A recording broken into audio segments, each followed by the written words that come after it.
Hello and welcome to the Alexandra Wenman show. Not live, but from Glastonbury. Yay! I mean, we're live, but by the time you watch this, it won't be live. But I wanted to introduce you guys who don't know him to my magical friend Dandelion. And Dandelion has opened this extraordinary, what would we call it? Because it isn't a shop. It's like a treasure trove of amazing dreams and magic. It's like a sparkle space. It's a sparkle space. And it's Dandelion Dreamz in Glastonbury, and it's by the church walk, isn't it? One church lane. One church lane. I don't even know the address. I just come here. I just magnetise here. So, honey, I just want to tell people a little bit about how we met and like how we came to be together. And yeah, I feel guided to actually get your take on that first.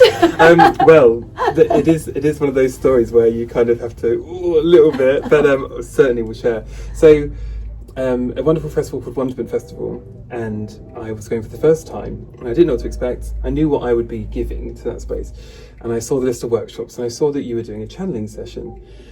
I'd always felt skeptical of channels because I hadn't known one. I know of channels. I was very skeptical. My own work has been very nature-based, and I always drew a distinction between channeling in through the top 3 chakras. Yeah. Obviously, I now know you go through all 7, and I was working with this grounded approach with the bottom 3. That was my own mistake, but that's the paradigm I was living in. And so you ran this workshop, and I decided to come along. And in the opening circle, you asked, people introduce yourself, add your name and why you're here. And I think I said something terrible, like, I think it was like, I'm here because I don't trust people like you. You were so honest about it, and it was actually a really beautiful moment. Yeah, I shared you broke through that to come and see what it was about was amazing. That I didn't believe, but I really wanted to experience it to make my decision about what a channel could be and beyond my own preconceptions. And during that workshop, I was blown away, totally changed forever. Really opened up to something new. My energy body reacted massively, and then I came and found you afterwards to thank you for being so accepting of my own honesty, which was a bit brutal at the beginning, but being part of my transformation and accelerated me in that moment and helped me to realise that there is a whole world of channeling and energy that I don't have access to, but via your lovely self I did it in that moment, and it was powerful. And it was actually really beautiful for me because I've always been the reluctant channel, and one of my biggest fears was always about being judged. So I don't think Dandelion knew that, but him being there, it broke through something for both of us, I think. Yeah. Like it broke a self-judgment, I think, in me as well. And it was such a beautiful moment. I remember when we were walking along and you were like, oh my God, it's really changed my perception. And I was like, well, it's helped me break through a massive fear. And from that day, actually, I noticed a real shift in my energy and my ability to put myself out there in a bigger way and not to be so frightened of it. So it was so beautiful. And I think the thing about this whole situation was just about pure honesty and pure truth. And when we meet each other in our truth, it can be so healing. And I never sweat the small stuff. You actually gave me a real gift that day, and we really bonded that day, didn't we? Yeah, that was it. In that moment. Yeah, and I think also we both have such a big connection to the Fae and to the, and I think, I was just like, oh brother. Yeah, that was it. Yeah, sister. It was beautiful and magical. And so we've obviously every year in September we both go to the Wonderment Festival retreat in Wazing Woodlands with our dear friends magical. Chris and Jess, and we always have an amazing time. And we've just always, seen each other there. And now it's like you've opened up this whole other world, and now we see each other whenever I come to Glastonbury. So tell us about the sparkle space. Like, tell us about this. Yeah. I mean, you could see around us. We will show you some shots around the place of the magic that is here. But tell us how it got started. I have a really beautiful family and upbringing that are really creative, and I don't think many people had that. And I realised when I kind of looked at optional kind of shop I'd like to open, I thought this was something I really love to do, that actually that's a gift I want to share with others. So it started to be me, my sister, my mum and my dad. And my dad does the copper work in here, my mum does the weaving, and my sister does the woodwork. And it kind of grew from there, bringing in other artists. I'm also a Radical Fairy, which is a worldwide tribe, and it's a queer community, and a few of those have joined as well. So people that I'd met on my path of life, invited them into rent shelves, and it grew from there. But the core essence is to inspire people to work with handmade magical tools. I have a really big belief that creative energy is a really powerful form of magic. When you create, it's alchemy, because you're bringing two things from together, three things, four things, whatever you're bringing together, you're making a new product. Just like when you transmute feelings, you transmute, it's magic, it's change. And the product at the end is very beautiful. So we sell magical tools to empower people on their path. But really, I believe it's about the creative. We're sharing that creative energy. People get so inspired when they come in here, and they take something away and it's wondrous and unique, just like they are. And I think that all magical paths are unique, all magical paths are completely your own, but the tools you find from another's hand is even more special because it was made for you. That's the truth of it. Every unique item in the shop was made for you. The artist didn't know you necessarily, but it found its way to you. That's right. And so this shop being in Glastonbury holds space, and that's why I call it a sparkle space. It's a bit of a temple, it's a bit of a shop. It's also a place to come and cry. Some people come here and they just feel overwhelmed and need to cry, and it's a safe place. And then people are drawn here, and then they kind of realise, oh, there was something here all along for them. Sometimes that's just a hug. Sometimes it's a wonderful new oracle deck. It's many things. So that's the origin of the space, really, realising that I was supported by other creatives. Not many other people are. And that permission, that empowerment, I want to kind of give to everyone who walks through that door. You're a community holder, and you're so welcoming to everybody. And like, I think I came in yesterday and there was a young boy in here, and the way you were with that child was just exquisite and so loving and so kind and so welcoming and accepting. Yeah, we love the little people. Love the little people. And the one thing I love about, the thing I really love about Dandelion is that we have the same way, I think, of interacting with the world, in that everything is alive, everything is conscious, and Absolutely. A creative, like the tree weaves are living, they're living beings in their own right. And I love it. Like I walk in and he's closing up the shop and he's talking to, and thank you and good night, and talking to all the spirits in here, and the beautiful magical beings that have been birthed, and they all are alive. And so I want to point out my cloak. So Dandelion's made me 2 of these magical cloaks, and sadly you're not doing commissions anymore, are you? But you are you still selling cloaks in the shop from time to time? I think with the cloaks, they're very very special and wondrous, and I'll probably be stocking them in the shop as opposed to making them for commission. Them for people. And that way I can play with new designs, new styles, and then, like I said before, the person will walk in and go, that's the cloak for me, which is a slightly different process to making it for someone. Both are beautiful pathways, but the shop's doing rather well, and that means I'm quite busy. And I think making it when it feels right, rather than on request, is where I'm going to step forward. So you need an army of elves, darling, to do the work for you. Yeah. But this, I mean, obviously everything is alive, and he's made me another one as well. And like I said to you when I came in, they both have very different personalities and very different. They're going to have very different uses for me. Yeah, I think they bring out different aspects of you as well. I think that when you're in them, you embody them in a different way and allow you to express a different facet, which is largely what I think clothing and cloaks and kind of our kind of magical paraphernalia does. I think it allows us to play with the different parts of our magical selves, which are so multifaceted. I mean, that's why I love to dress up. As you know, when we met, I love to dress and be a satyr or be a fairy or be a wizard or a sorcerer, because I'm not one of those things, I'm all of those things, as we all are. All of it. So I want to come back a bit. Can you tell us about your own personal magical path? Like what led you, like were you always aware of it? How did it all begin for you? Super blessed once again with my family. I really hold space for that recognition, and I know not many people have that, so I really do hold space for gratitude for them. And my mum was a practicing pagan, so magic was not something that had to be learned or taught. It was part of our world. And also each of the different equinoxes, Mum would be out here doing her rituals, but as children we weren't forced into it. We didn't have to do it, which I know some religious traditions and some families, you have to take on your parents' beliefs. We never had any of that. So I've got 3 lovely sisters. Only 2 of us were curious enough and wanted to ask and learn. And I started to engage with Wicca and pagan witchcraft, only to find that actually it wasn't quite, didn't fit for me. I, in my experience, which is different to everyone else's, didn't find much queer recognition. My queer identity was struggling against some of the beliefs. Now, I know many branches of paganism are very open to queer identities.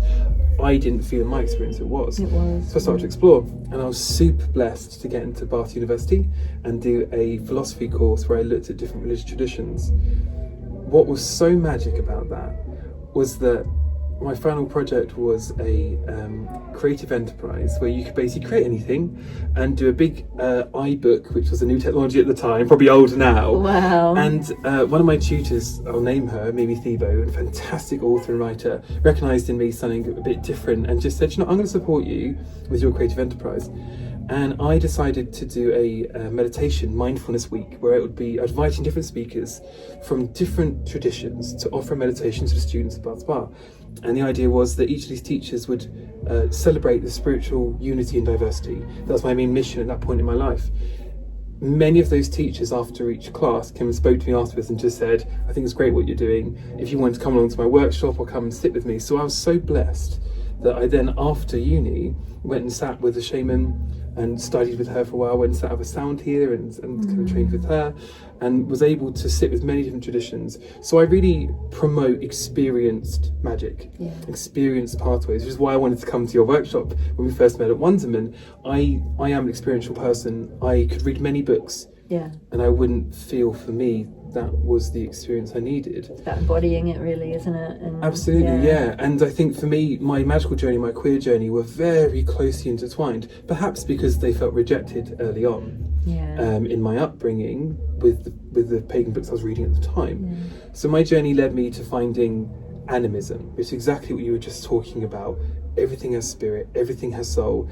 Animism and shamanism felt very aligned with me. There still wasn't quite that queer element, and that's when the Fae, the legends of the changelings, the genderless Fae, the shifting between, and the queer community I'm in, called the radical fairies, that I must have joined about 9 years ago now. I asked them, why are you calling yourself fairies? Because to some of them it's a slander word, to some people it's this empowering word. No, we are the Fae. And even though I wouldn't go as far as saying that all queer people are fairies, that's not what I'm saying, but there is a link there. And for me, even though the terminology is a bit clunky, I think a fairy shaman is probably where I find myself. I sit in that border between things. I sit in that trickster space of energetic play where the play is a lesson at the same time. And I think that's where my craft, my tree weaves, are so sparkly and glittery, but there is a depth to them. It's both. And I think for me, that's where my path has led me. You're like a walker between the worlds, aren't you? You know, it feels like it. Yeah, both because of my. And see, I would call that a channel as well. You know, yes, so different vocabulary, isn't it? Yeah. I think I'm certainly more open to that these days. When I'm working now, I do use the words. So I think things come through. Each of the tree weaves that I make has a name, and that comes through. So I do think I would actually identify. I do channel things in now, and I'm definitely clearer for that to happen than I was, you know, when I first kind of came to your workshop and experienced that, and it definitely opened me up. So yeah, I think you're right. And some people, a lot of these words are interchangeable.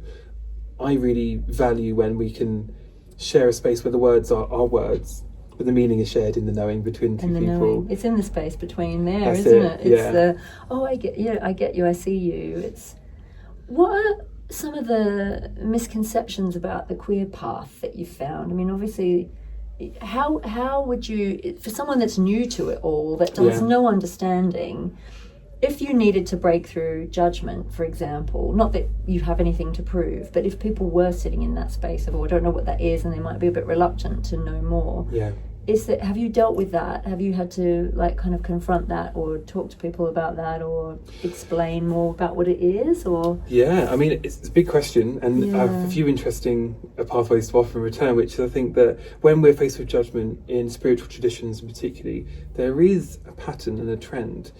Generally, organised religions seem to have been taken away from their beautiful core, and some texts will have a bit of hate speech in them. They will begin to give people ideas that there's an unnaturalness. That's how I grew up, feeling unnatural. I'm blessed. I've never been targeted by attacks that have left me traumatized or wounded, but I did feel unnatural. So the judgment, I think, from spiritual pathways is you're unnatural. And so that is, I think, is a lot really of the challenge. supernatural, isn't it? Well, absolutely, yeah. And I think that that's how people respond. I think a lot of the queer community go, no, I'm supernatural, or I'm actually super magical because I'm so different. But I find in animistic traditions, it's much rarer. It's much rarer to find a shamanistic path. It's much rarer to find a Taoist or a Buddhist who will express these upon you as a judgment. And I also think many people, when you sit down and talk to them and get to know you, do dissolve these. I think they're just taught it. As a human, just human to human, I think, or magical being to magical being. It dispels a lot of it, doesn't it? It does dispel it. And it is, I think it's taught, but when it's lived, when they actually get to experience people in the queer community, I think that's when it changes. The main thing I think I want to add on that point is how it's really empowering when you are able to hear the judgments, hear that there's a bit of hate there and a misconception, and you stand your ground and you're able to go, no, it's part of my path. And I think it's a different path, because actually the history of queer shamans and queer teachers and queer magical people is super rich. Almost all traditions, just to give one, the Hayokis, only a twin spirit from Native American tradition could actually climb up the sun pole because they can represent both genders. There's a huge, long lineage that's been largely lost, and when people dig, they find it. And it's in Peru as well. We learnt when Lorraine and I went out to Peru in 2016, and we learnt, I can't remember what they called them. They called them it was like a magical bird, like a crane or something. But the crane's not the crane, but it was like some sort of like water bird, and it was because it was a walker between worlds. It was the term that they would use. And forgive me if you know more about the tradition than me, and I don't want to misconceive, but it was a person who was basically between the genders, could walk between the worlds, and there was a prophecy about them when they returned to the planet is the Ascension, and we have so many now, right? And there's always two sides to every coin. I think with everything coming through at the moment, where you have the beautiful truths about these, there's also some distortions in the stories coming through and things like that. But I think if we learn to drop our judgment and drop our masks and meet each other in the heart, then that has no space. Like the religions have always distorted things, haven't they? Or they've always kind of needed to have control of it, and it doesn't need to be in a rule book for it to be that pure expression of spirit, I think. Absolutely. And that's it. If you're in that pure expression of who you are, we can meet each other. And I think when you can operate on that energetic level, how many traditional heterosexual relationships that I witnessed that energetically are very queer. Yeah. Very queer. We have expressions like, oh, she's wearing the trousers. And even though that is a misplaced expression, energetically, she is taking... I mean, my husband's in the kitchen all the time wearing his pinny. Right, amazing, I'm like, I actually want to be I am the feminine, but I'm like, I guess. Well, we all have both. That's no secret. We have everything. We all have both. Exactly. And I think that when we start to look at the world through an energetic lens, actually, people that have a queer identity and people that are living more heteronormative lifestyles actually have loads more in common than we think. And perhaps that's part of the awakening we share together, is we remind each other this is what it looks like when someone can or but wants to fully express their feminine in a male form, all the time, versus someone who occasionally it comes out and they're like, oh, I felt really powerful and dominant, I felt very masculine in that moment. And it's like, well, we're all playing this dance, we're all playing these games. And it's accepting your roles as well. I think for me, I had some reluctance to stepping into, there's a part of me that's stepping into this leadership role, and it's like really trying that on and figuring out what it is. And that was really beginning in my marriage. Like my husband's been sitting there waiting for me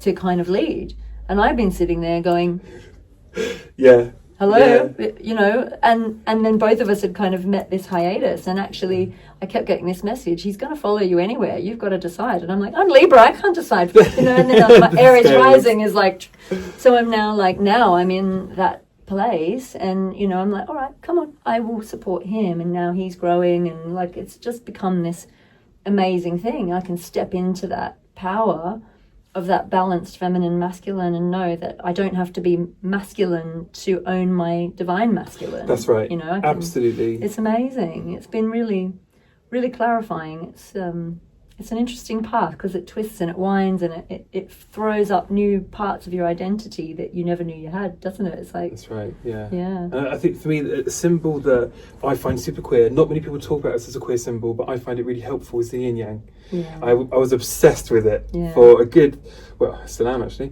but for a good time. I've been obsessed with the symbol and enjoying its like teachings.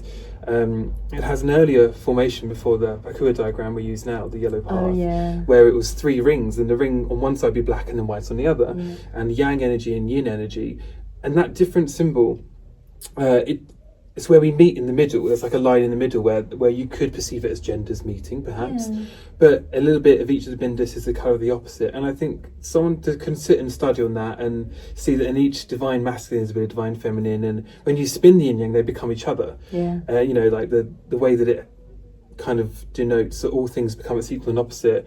Every lake that is wet will dry out in time, and every desert will fill with plant and life. Everything becomes a equal and opposite on a sliding scale between. Even great intentions, such as many religions, taken too far, goes to the other side of the yin yang, and they tip and they become controlling forces. And then they'll tip back when the followers go, actually, no, I think you're missing that actually there's love at the core of this, like they're all religions. Let's go back a bit, which I think we're doing as a society at large. Where the planet is now, isn't it? And so I like to use that symbol in a queer way and in a spiritual way, and kind of explore it as a symbol of reminding us we are each other. We've all been females, we've all been males in different lifetimes. We will carnate as different genders. We've all been a third gender too at some point. Many of us in this life, many in previous lives. And some of us animals, you know, all kinds of things. Absolutely. And to kind of remember that, you know, there's a little bit of that, just like that yin yang. It's definitely a tool I use to remember that. Even when, you know, struggling with a bit of hate speech and stuff, I remember that actually because they have pointed out these differences, I've gone into it and researched it and looked into it. And I thank the people that judged me for being what I am, because actually it empowered me to find the power they were taking and bring it back. And I think that's true for the queer community at large, as well as many other communities. You know, challenges do make you stronger to a limit. And it's all about embracing change. I think you talked about the changeling thing. I think when people we've been so conditioned, I think, to fear what we don't know or what we don't understand. And, you know, we know that from the witch trials and all of the Inquisition stuff and everything. And I think now we're much more in a world of more acceptance. And I think, in a way, I kind of feel sorry for the average heterosexual male at the moment, because now we're tipping more into, you know, women are getting their power back. There's a much more diverse landscape. And it's like those men that were at the top of the pyramid of, like, you know, we've taught women to be empowered, but we haven't taught them how to deal with an empowered woman and things like that.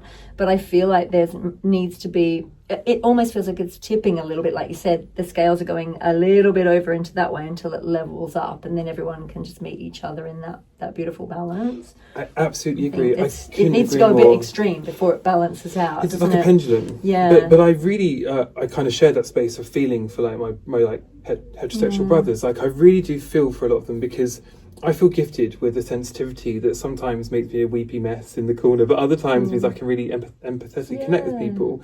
And I think it's so rare to find a space where male identifying people with a strong male energy can actually work into their emotions. It's really hard, and it's almost like they've been told that you shouldn't feel. They're not given space to try and feel, and then we wonder why there's what could be perceived as maybe aggression or controlling. There's these dynamics that feel unpleasant to experience. But I do feel for them, and I think you're right. It needs to swing back a little way, back the other way, because otherwise, you know, I think that swapping into disempowering the other isn't the path. We all need to rise together. We need forgiveness now, and we need to help each other lift. Yeah. I think they need compassion just as much as we do, and and I think we're in such a beautiful time. I feel like that planetary alignment the other day was such a big poignant, that's like the line in the middle, isn't it? That's like the spine, absolutely. And like the chakras coming into alignment.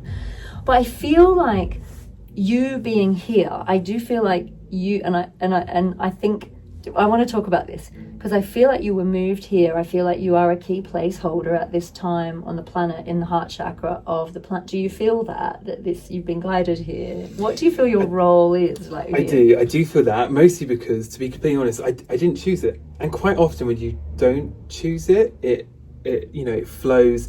Concepts like synchronicities and synchrodestinies come to mind when I think of how it happened. I happened to know people that happened at the right time. I just, shrugged and said okay, and took it on. And as it organically grew, I've never felt more aligned with what I'm here to do. I am a space holder. I'm here to hold space for creativity, hold space for I think queer visibility as well. I'm very openly queer. Many of the artists in here are. But I'm also here to hold space for conversation. Like, some people come in and they'll start being like, what's on your head? Wearing a lampshade. And I get to change that and go, oh, it's a hat actually, because I miss my dog. And it reminds me of my dog Radagast. And they stop and go, oh, that's not what I was expecting. And it's true. And they realise that I am using my creativity to tackle a longing and a missing of a dog, and we all love animals. And I think that's one example of the ways in which having someone you can actually talk to who isn't going to become defensive is really useful. So I think I'm here as a space holder. You open, you invite, you don't put up walls. You haven't, as long as I've known you. Even I in certainly that try not to. It does happen, but I certainly try not to, because I don't think that's how we do meet each other. I think we meet each other when we're open and honest.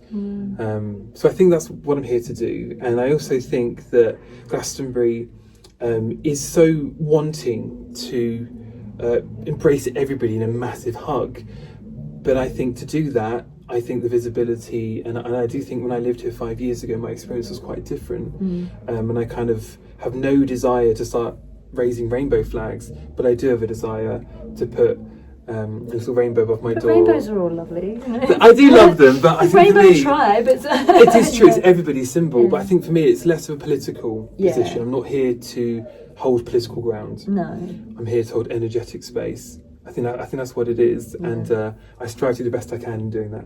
I love it. And I want to talk a little bit about some of the incredible artists that you have in here, and I'm very grateful that you're stocking my cards and my books, that I have a place in here. It is, it does feel like you're coming home. You feel so welcomed, and I feel, it's like, to me, a microcosm of the macrocosm. The fact that you are almost representing a coming together of the collective in the one space, like everyone welcome, there's a little bit for everything, everyone, all emotions welcome too. I want to mention the beautiful grief grubs.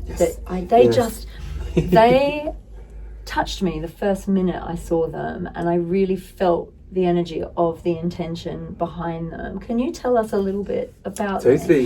Should we? I'm going to bring the camera. I can bring a grub over. Oh, we could bring a grub. We'll bring a grub over. Yeah. So look at how divine. They're so cute. They're so sweet. So sweet. They sort of do what you feel. When you're feeling in that space, they're just very sweet little friends. So I think you're right. I think this space does represent coming together.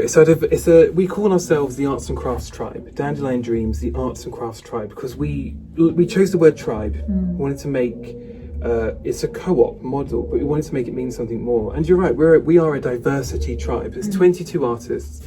We're all different walks of magic, from pagan, Viking, fairy, to, there's someone who works with dark goddess energy, to the creative wonders of the imaginary mind that is just visionary, of the wonderful Tweets and Twisted. And then we've got the Perky's work, where it's a whole world. I've seen the comics, I've seen the notes that his creations are extracted from. And so it is a space where all magical paths are welcome, but the creative path is hugely magical. The worlds people dream up from their own creative work is an endless resource, like magic, like love. It's in another world, and they're pulling these beautiful things into existence. So it is like that in here, and that's one of the things I forgot to mention earlier. Yeah, it's a diversity tribe. Everyone's welcome because a lot of paths are represented here together, in close proximity, getting along. And these grief grubs are these beautiful creations from Tweets and Twisted, which is the name of the artist. And there's a little book she's made, and it talks about how when you're sad, they are birthed. They come forth and they visit you, and they come next to you and they look at you with their sorrowful little eyes.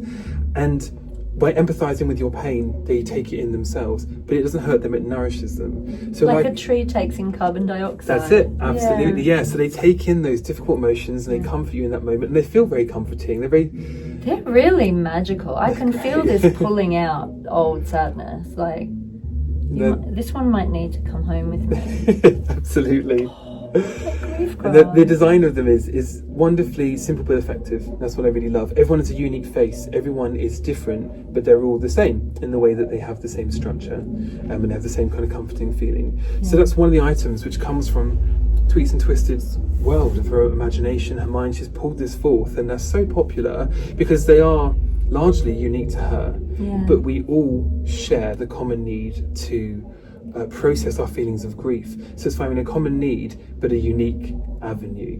And the way that they're creepy and cute, they're so creepy and cute. They have that balance, which actually is what grief can feel like. That's how you feel like you look when you're grieving. Like, you cried all night. I'm really ugly and I've got a messy face, and like, but you're like, but you know, when you love someone and they're in their grief and you're looking at them like, you're so adorable and I love you, and you look a mess but I just love you anyway. It's like that, and you just feel, you feel hideous, but you feel like you need love, and that's kind of this. They're so beautiful, and they're super portable. Pop in your bag, take them with you. What I love most is a lot of therapists in Glastonbury, lots of healers, practitioners, and many of them say, "Oh, get this for my clients." They're not buying it for their clients. It's for them, because they're processing other people's feelings all the time, and they become an emotional support item. And I've realised how many of the things in this shop become emotional support items because they contain the love and care of another person who's made it with that intention, which synergizes, resonates with your own. Another example is the emotional support pebbles. So sweet. Oh my gosh, ceramic artist so Harry, cute. and they've got little spirals and symbols on them. Zoom in? Of course, yeah.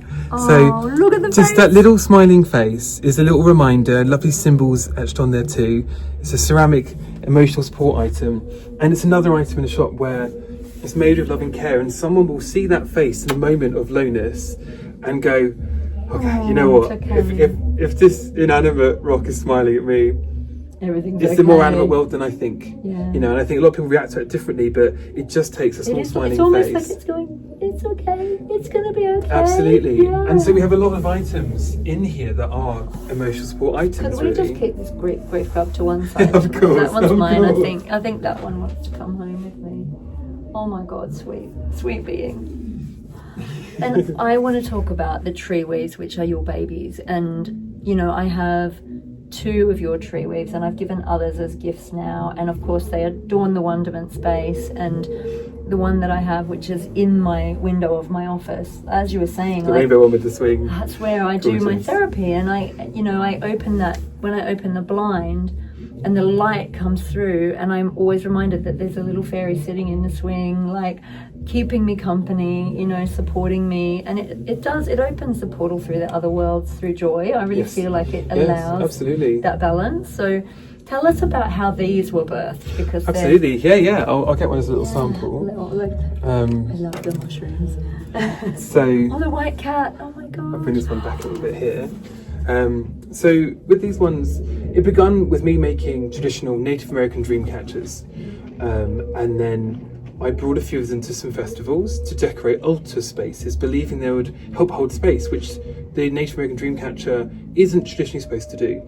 It helps take away those negative energies by combing with feathers and a web. But what happened was that people really liked them. My take on it was a bit different. I wasn't doing it completely traditionally, but they were webs. And then I sat down after the first year of working festivals and bringing them to spaces and went, this doesn't feel right. I don't think I'm doing this right. I want to create something that holds energy, amplifies energy, doesn't take away negative energy, because that's already happening. Native American dream catchers are beautiful. They're very popular. I think they're great. You've got tools. a little one up here anyway, don't That's you? it, yeah. And so the tree is the opposite. The tree design came intuitively to me. One day I was just playing and I was like, I've seen people make trees. I'm pretty sure after weaving the hoops, which I weave as well, pretty sure I can make a tree. And I just played. And from that moment, playing with shape, playing with form. And this is willow, right? That's right. I harvest the willow from Tiggins Meadow, and every year I go see the trees and I look after them, and they're getting healthier and happier. And I make sure I save a bit at the end of each bit I cut to go into water, which then gets given away to customers in April, so they can then plant them in their gardens, and that way the trees benefit too. Beautiful. So from when I harvest it to when I make it in the shop, when I'm singing to them, they're made with love, and they also benefit the trees as much as they help me. And the way they help people is, I believe in the way that mandalas work. They trigger things in our unconscious mind. For these, that's largely what I do. The colour palettes I play with, everyone is unique, but the colour palettes trigger a feeling. This feeling to me, there's something very soothing about fluffy beige. I don't know why. There's that theme at the moment, people wearing pajamas. It's cozy. And to me, pink is a really gentle, loving colour. And yellow is exciting and vibrant. So the colour palette here... These are the colours of my YouTube channel. Oh, amazing. Really? I'm not kidding. This is no way. It's the pink and the gold colours. Wonderful. Actually, this couldn't be more perfect, actually. And then all the little bits, the bumblebees, the mushrooms, the owl, these are totems. So in the same way people work with a shamanic teacher and they work with fox energy, and it teaches them what it teaches them. I don't presume to say what that is. It's different for everybody. But I have an understanding on what I think the owl would help someone in a tree. And even though it's not a real owl, it's not a real feather, it would trigger that part of your mind that honours owl. So they all have little hidden aspects and details. The webs is me honouring my beginning and thanking the dream catcher for helping me to birth this. And there's a little crystal in there too, that's howlite. So everyone is unique, and they always have a name. The name comes through, which is where I'm now thanking you again for opening me up to channeling, and how it can be a really amazing resource because it doesn't deplete us at all. In fact, it empowers us. Whereas a lot of my active magic takes energy from me or the crystals or what I'm working with. Channeling, it doesn't. It opens you up to what comes through. You're streaming, aren't you? So I actually haven't read this name for a while, so I don't know what it's going to say. Smile Bloom. There we go. There we go, everyone. So, Smile Bloom. And that name feels quite fun and light. Some names are a lot deeper. I remember one weave was Soul Shine in the Darkest Night. Wow. And I didn't conjure the name. It channeled and came through, and I wrote it down. But they are a little bit like the Native American names, aren't they? Like they are. Dances with wolves, stands with a fist. No, you're right. They are. Actually, one. I never made that link, but I think you're right. They sound a bit like that. They are beautiful, and they're very alive. And each one, I think, just to be in the presence of them, like I know as we've wandered around like the Wazing Woodland when they've held the space there, you'll just walk around. It's like a walking meditation, and you'll be drawn to one, and you'll just get the medicine of whatever you need on it. And then, of course, some of them want to come home.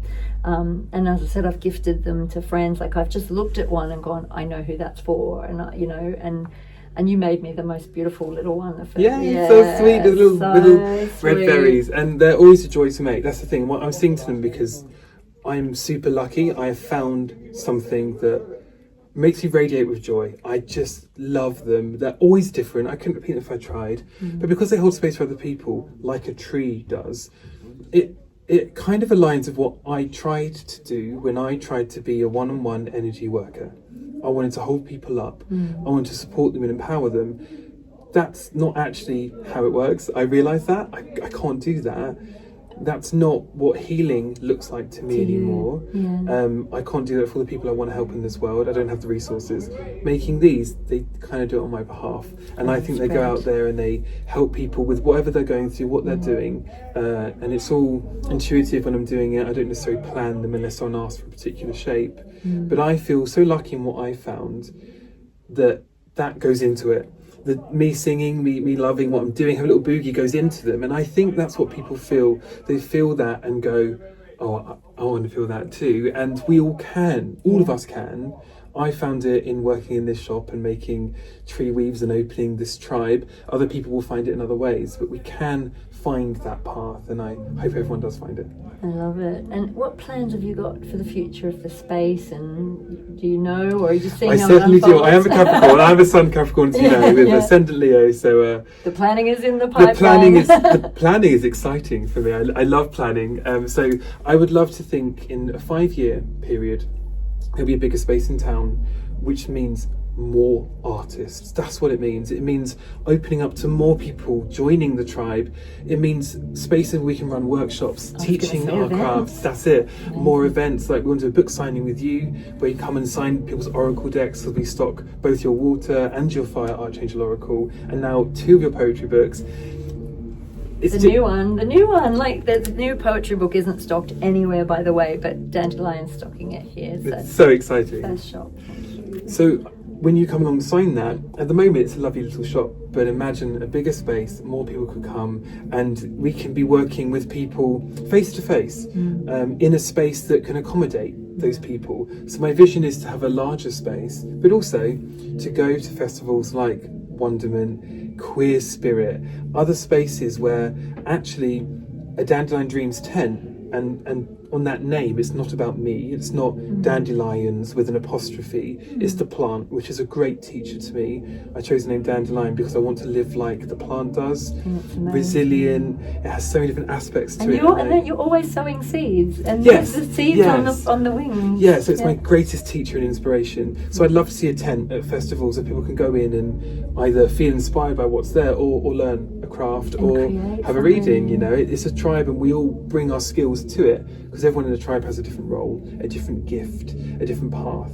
So I think my vision is to bring it to spaces as well as have a larger space. That's my vision for this tribe. You're the epitome of a weaver, and I always think by bringing people together, you're helping to weave a new fabric of love. Like you're weaving like this new light grid across the planet. It's like one soul at a time, meeting them, loving them, letting them feel welcomed. Again, another thread, like this huge tapestry of love. And It's beautiful. it's really beautiful. I really see it, and I see it kind of spreading out. And you know, you only need to kind of be in the presence of him, and you feel, you just feel warm and loved, loved and met. And that's one of your biggest gifts, I think, honey. And this space is so welcoming, and it's interesting. I think it probably draws people in as well that you least expect, or people stumble across it. And I love how many people say the same words, which is, I was just drawn in, and I love it. And they kind of, I've never been here, and they have this wonderful presence of trust. They enter with trust, Yeah. and the moment they do, they go in and they find and they experience, and they don't always buy. Like, even though it's a shop, I say to people all the time, the opening prayer is for meaningful transactions in this space. I don't ask for abundance. I don't ask for prosperity ×3. It is simply meaningful transactions. And that means someone coming in and going, oh, I'm going to give that a go. Or like, oh, I feel like they might share something with me and I'll just listen and nod. Or a song we playing that they loved, it reminds them of their childhood, and they share a memory with me. Whatever happens, that's what the space is about. They get what they need. They get what they need, medicine. and they are drawn in. And some people, it's like, oh, I saw the tree hang with the open sign. Some people, it's just they saw the mural, which is beautiful, done by a local artist, Eddie World, did a beautiful mural with a lion with an anchor in his forehead and a tree. And actually, the mural outside, all the little details are actually members of the tribe. It's not public knowledge, I haven't made a big thing about it, but like the forget-me-nots to represent the wonderful Vicky Rose, who makes our stardust jewellery. You can actually buy a real moon dust jewellery in here, each a certificate. The wonderful Red Rose is wonderful Paula, who does Lilith incense. Yeah. She has the most exquisite red lips. She always wearing red lips, and I always remember that. So I've got a lovely red rose to represent her, and all the different symbols outside, the dragonfly, all of them actually nod at people in the tribe. So some people come in and say, I love dragonflies, then I'll be like, oh, well, that represents this artist, and then bring them in. So there's lots of ways people are called, but my favourite is absolutely the trusting wanderers that just wander in going, oh, this is nice. And I'm like, oh, thank you for like trusting that flow and like flowing in here. Magic of the unexpected. Because the shop's not facing onto the high street like the other shops, that you have to come around the corner, you have to find it. Yes. And So there's this kind of sense of adventure. It's like coming up a labyrinth or something, and like not it's a knowing. hidden thing. Yeah, you go around the corner, you don't know what's around the Yeah. corner. We don't in life anyway. We don't know what's around the corner. But I always say this to my clients and to my students: is we've been taught to fear the unknown, and what if instead of fearing what's around the corner, you got excited about it and you thought, what if around the corner, or what if coming up in the future that we can't see, something really magical? I feel like this shop embodies that. It's like, what if around the corner was a pleasant surprise, not Yes. a terrible shock? Yes. You know, like, and Yeah, then you're kind of showing us all this beautiful magical art. They're all the most incredible healing tools, and they kind of help us to turn corners within, so that you can look at yourself through different eyes, or you can find a different perspective of yourself, so that even the parts of you that you might think are ugly or wounded, or that you don't want to show to the world, you're able to change your perspective and reveal the magic of that. You know, I'm tingling in response to that. Absolutely. It really feels really clear. Like, it's kind of like there's something about it being around the corner, but guiding people in, and there's ooh, what's around here?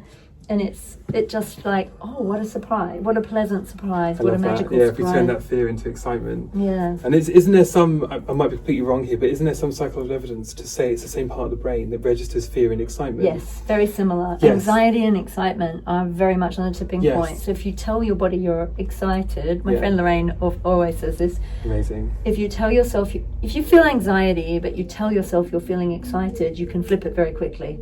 I must be just excited about what's coming up rather than fearful. Helps when you're public speaking or anything. Yeah. Yeah. And as you're speaking, I kind of was drawn to point out, like, to kind of exemplify what you were saying about the path and not knowing. So these are the amazing wands of Earth Dragon. Now, these are not traditional wands. You know, let's be honest. That is not what you expect a wand to look like. And what I love is when people come in, they're drawn to a wand, and they may have envisioned themselves holding a Harry Potter wand or something that is a long straight stick, and they hold a shaped wand that is not what they imagine, and they fall in love and they connect. And I think, just like you were saying, that is everyone's path. Everyone's path is different. The wands of Earth Dragon are all so unique, and we have other wands, the wonderful wands of Lorna as well. Oh, this one spoke to me earlier. That's so Just beautiful. these gorgeous tools, but because we are all unique, all of us, the tools we need are also unique, and we really hold space for every item being a one-off, every item speaking to someone, and hopefully empowering people to feel like that path is their own, and this wand is their wand. And it's weird, and it's crookedy, and it's weird with a Y, and it's Is this strange. your writing? That's Earth Dragons. But look how lovely that writing is. Isn't it mystical? There's something very geometric about it. I love it. Where does this go? Yeah, there's something in there. So I thought that would also help to kind of have an object to kind of agree with. Yeah, the path is not clear cut. Yeah. But if you trust it, It twists and it turns. and it will flow into a form that is you. Yeah. And only you. Yeah. And I really I get really touched by as well, like, the way that you represent the light and the dark, and like we said, the in-between. Like, there are some very mysterious things in here that might almost trigger a bit of trepidation or a little bit of fear in people, but when you get to know, I have an example. We've got an example. Because, you know, obviously when we work as healers, we have to work with the shadow. We have to embrace the shadow. Look at her. Wow. A fledgling of the crone mother, as one of the examples, as you were saying there. Yeah. Because we've got to love ourselves, warts and all, and really embrace those inner wounds and those inner dark parts of us. Otherwise, that's the program that can trip us up in life, isn't it? You know, and these are all like reminding us that, you know, and it's as within, so without. Being multifaceted, like, is a huge part of what I believe a spiritual path allows us to step into. Yeah. And I think to be multifaceted, there are those darker tones. There are those shadow tones, which shadow is no negative connotation to me, because you need shadow to create light. Well, it's the womb, isn't it? The ultimate void is the pregnant void, you know? Absolutely. Yeah. And the tones of colour you get at dusk, the tones of colour you get at twilight. To me, that's that other side of our multifacetedness. I experience Fey energy as this wonderful reflective light, and they're all different tones and moving, and very similar to the angelic tones actually in your wonderful Fire Archangel Oracle, the colours in there. It's a full, beautiful spectrum of colour. And I think you're right. Sometimes those colours we could perceive as dark or as ugly, which I wouldn't go for, but some people do. And I think that, yeah, it is recognising the fullness of your personal rainbow, the fullness of your colour spectrum, the fullness of your energy has those tones in it, and to embrace them and love them. Yeah, all our queer and quirky bits, aren't they? Absolutely. So, just on a final parting, have you got any words that you'd like our viewers to know? Like, it's like just what's your heartfelt message for people at the moment? Because obviously we're in a very evolutionary time on the planet. What's Dandelion's wisdom? I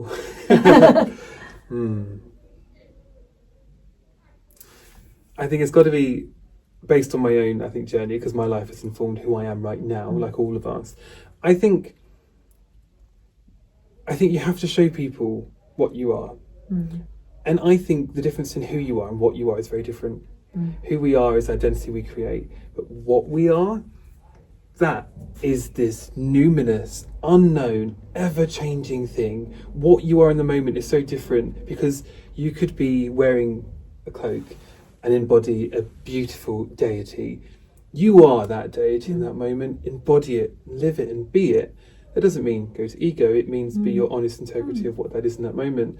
Be what you are, I think, and don't hide it, and really step into it, whether that's a queer journey you're on and trying to wrestle with that in a society, or whether actually you really love, mathematics, and you enjoy a job other people might go, oh, sounds like an office job. If you love that office job, well, mathematics is great. Sacred geometry, darling. Exactly, enjoy it, if they taught that at school, oh my God. Yeah, I think don't be afraid to be what you are, you know, because I think that so many of us don't. Yeah.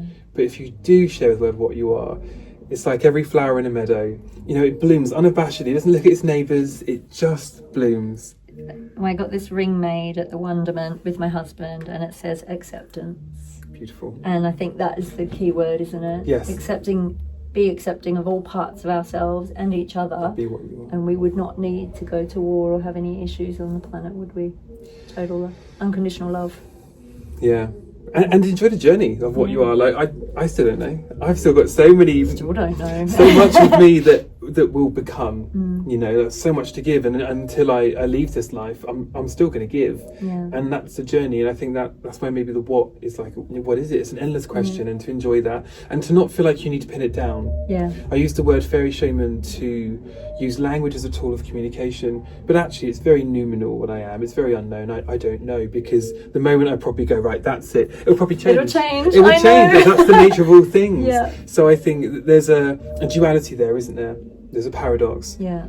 Be what you are, and really embrace that, and know it's ever changing, and that makes it human. That's what makes it so beautiful. I think so many people at the moment are going through identity shifts. And for whatever reason, if we look at Pam Gregory talks about the astrological, the shifts in the nodes and things like that. I know myself, I'm going through this huge shift of like a whole massive, and this is not just our magical path, right? This is our everyday path. Yeah. Yes. The part of me that thought I was going to be a mother is now accepting that that's not going to happen, and that my role is really as a mother to many. And this can be very painful, and I think my grief crop, and I'm in a space now where I've worked through most of the grief. I can talk about it without bursting into tears or like going into that past path. But I think some of these evolutionary plot twists are very real for people, and they can be very painful. And I think that's part of the acceptance. Like, birthing is not always comfortable, but you're birthing yourself anew, and you reserve the right to rebirth yourself whenever you need to, and to get to know yourself again on another level. And I think when a path drops away, which so many of us are having, like we think that our life is mapped out, and then that path collapses out from under us. I've done that. We've had career paths collapse out from under me and all kinds of things. We're really learning non-attachment, not in a you can't have anything, you can't enjoy your tangible earthly life. We're here to experience the pleasure garden. But instead of to think, oh my God, I've lost everything, is to be curious about what you're gaining and to be curious about what is coming in to take the place. Because it's frequency now, isn't it? Yeah. That which isn't a frequency match. Friends leaving our lives, or, you know, like we say, paths changing, being picked up and dropped in another place all of a sudden. It doesn't have to be as painful as we are maybe allowing it to be if we just learn to let go and trust, like you say, trust the plot twist and trust the personality twist and everything else that comes with it. The pain is the holding on to it. Yeah. You know? Yeah. There's space to hold on, there's space to grieve, but yeah. beyond that point, I think that's where we cause the pain in those changes and shifts in the past. Yeah. And a lot of traditional roles are just going to be obsolete, I think, with where the planet's going now. You know, that nuclear family that everyone's used to, it's all changing. We're all going to know ourselves anew, and who knows who we're going to be, you know, next week. Who knows? Yeah, who knows? And it's up to us, as you said, to decide, is that an exciting prospect or a terrifying prospect? Yeah. You know, it's both, but we get to choose how we're going to experience it. Or we can just sit neutral and observe. And be curious. Wow. Okay. Yeah. Be curious. Wow. Okay, I'm ready. Trust. TBT. Yes. Yeah. Anyway, well, listen, honey. I know we've nearly been talking for an hour. This is an amazing chat. This is probably one of my favorite conversations I've had in ages. Thank you for your truth, your vulnerability, your beauty, and sharing your magical space with us. And I'm so happy that I'm going to get to showcase your beautiful sparkle space on my YouTube channel. Thank you. And just to say to all you guys, sending you loads of love, just beaming love from the heart chakra of Glastonbury to all of you. And I'm going to give Dandelion a hug, and we're just going to share a big hug with all of you. Thank you so much, honey. Beautiful. Love you. And love you all. And speak to you soon. Thank you for watching.